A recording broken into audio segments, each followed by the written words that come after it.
But first, we want to head out to On Your Side's Haley Harrison. And Haley, I know the Duval County School Board meeting just wrapped up and a change is coming, right?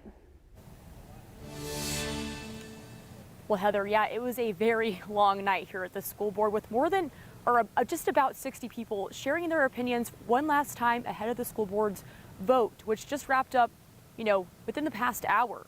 But the year-long debate over school renaming is finally over, at least for now, with school board members deciding to stick to Superintendent Dr. Diana Greene's recommendations for the renaming of 6 schools named for Confederate leaders. They voted 5-2 to rename all the following: Joseph Finnegan Elementary School to Anchor Academy, 2 Stonewall Jackson Elementary School to Hidden Oaks Elementary School, and then J.E.B. Stewart Middle School to Westside Middle School, and 4 Kirby Smith Middle School to Springfield Middle School, 5 Jefferson Davis Middle School to Charger Academy, and 6 finally Robert E. Lee High School to Riverside High School.